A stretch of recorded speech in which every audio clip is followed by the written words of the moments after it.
Where are 1% of American adults? Oh, I imagine we could find out, couldn't we? We could use Google Earth, because some of them are quite big.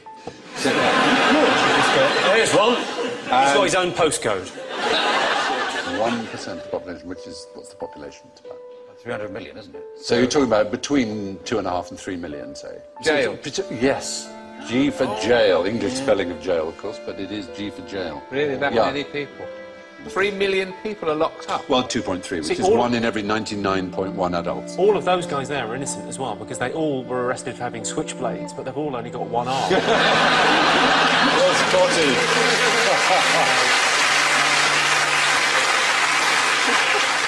Proportionally, the Americans prison more than twice as many as South Africans, more than 3 times as many as the Iranians, more than 6 times as many as the Chinese. No society in history has imprisoned more of its citizens than the United States of America. We're doing pretty well, though, don't we? We sort of top the European League. We're ahead of China, Turkey and India. Yes. Yeah, with 148 prisoners per 100,000. It's the 3 strikes and they're out. That's been really the problem, yeah. I mean, a legal system based on baseball just seems bizarre. Yes. People don't seem to understand the law. It's all very complicated. What's simple? What do people like? Baseball. Right then. Here's the rule. 3 strikes and you're out, yeah. Mental. What it means is if the first 2 strikes, the first 2 crimes you're convicted of are serious enough, the third one, no matter how trivial, will get a life sentence, 25 years or more. So, for example, Leandro Andrade is serving 2 consecutive 25-year terms for shoplifting 9 videotapes. Or... He took 9? Yes. Kevin Webber, 26 years for stealing 4 chocolate chip cookies. It's astonishing. Well, it's really stupid, isn't it? Because if you know you're on this sort of deal... Yes. Yeah. Take 5. Yes, That is do another murder. Do a bank job. There's no point. There's no point doing anything trivial. No, I know. Get caught. It is a bit bonkers. But the racial numbers are a bit worrying. And the gender numbers, it's 1 in 30 men aged 20 to 34 is behind bars. But for black males, that's 1 in 9. 1 in 9. There are more 17-year-old black people in jail than in college. So 5% of the world are American, 25% of all prisoners Isn't the real are American. controversy with this the business end of it? Well, that's true. It's also, as you say, right, so it is a business. Because it's not just license plate, they make loads of stuff. Well, one of the things I should have said when talking about contraband is that you're not allowed to bring into America anything that's been made by forced labour or prisoners. But in America, you could almost say, if you were so minded, that they've reinvented the slave trade. They produce, for example, 100% of all military helmets, ammunition belts, bulletproof vests, ID tags and other items uniform, 93% of domestically produced paints, 36% of home appliances, 21% of office furniture, which allows the United States to compete with factories in Mexico because, of course, obviously the workers can't refuse to work for 25 cents an hour. I very much like to say something hilarious, but something must be done. It is. It feels a bit more question-timey this evening. It is a bit amazing, isn't it? Yeah. It's extraordinary. Yeah. It's slavery by the back door. Exactly, wasn't it? Plenty for you to work. You get solitary confinement if you refuse to work.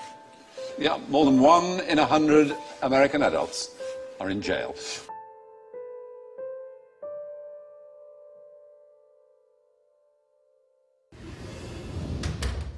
Have you heard this idea about the Robin Hood bankers' tax? Yes. It's a sweet little idea, taxing the banks to help the poor, but I don't think it'll work. It's very complicated and would be very tough on the banking sector. Which has just been given billions of pounds of taxpayers' money to keep it going. Well, yeah, of course. And is still paying itself billions of pounds in bonuses. Yes. So the tax is a charge on all bank transactions that don't include members of the public. Bonds, derivatives, currency, speculative stuff. Is that right? Yeah, something like that. Very complex. So the bankers would give how much from each deal they do? 25%? Well, no, not that much. 10%? No. 5%? No, not 5. More or less? Slightly less. What, 1%? Not quite. Half of 1%? No. 1/10%? No. Half of that? They give around 0.05% of every deal. Yeah, that's about right. And sometimes it'd be even less. That doesn't sound like a lot to most people. No. I can see that. And how much would it raise to help people at home and abroad? Oh, a fair amount, I believe. £1 million a year. No, More than that. 100 million pounds? More. 500 million pounds? Well, £1 billion? no, it's slightly more than that, I'm told. £10 billion? More. £50 billion? Yeah, that sounds about right. In fact, I believe it's likely to be more than £100 billion. Could be double that. Could be more than double. Yeah, possibly. Right, so let me get this clear. A tiny tax on the banks could raise billions of pounds every year to help save lives in the poorest countries, fund crucial action against climate change around the world, and help avoid cuts to crucial public services in this country. Gosh. Well, yeah. That is about the, some of it. I don't know. Perhaps it's, quite a good idea.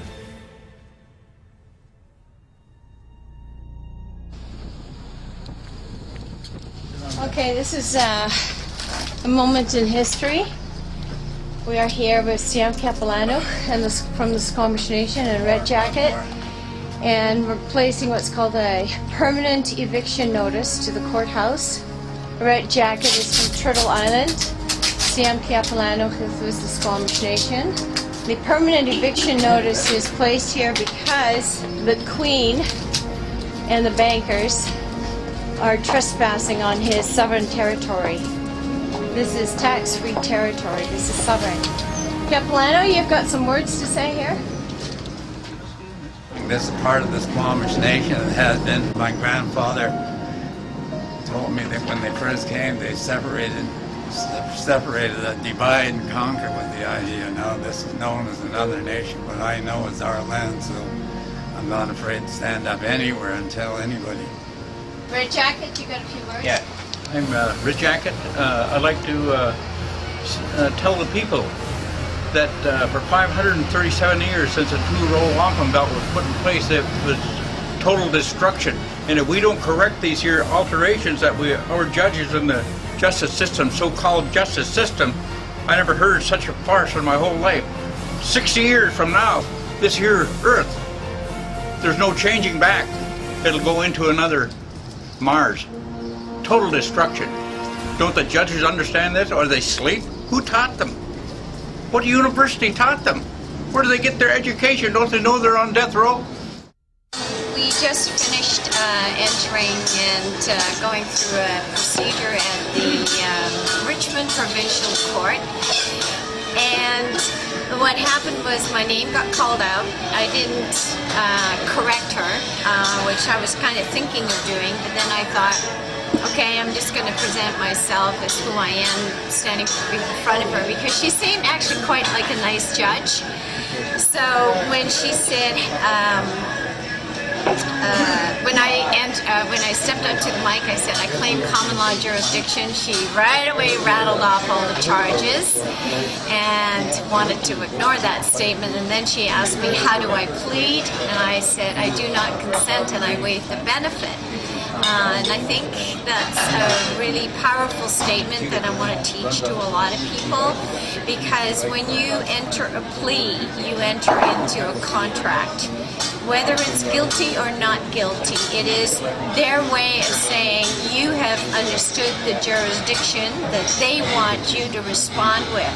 And the guilty or the not guilty is something that you actually perjurize yourself with. So when I said I do not consent, meaning I do not consent to you making any legal determinations against me, I do not consent to your jurisdictional claims against me, and I do not consent to contracting with me. Quite final with that.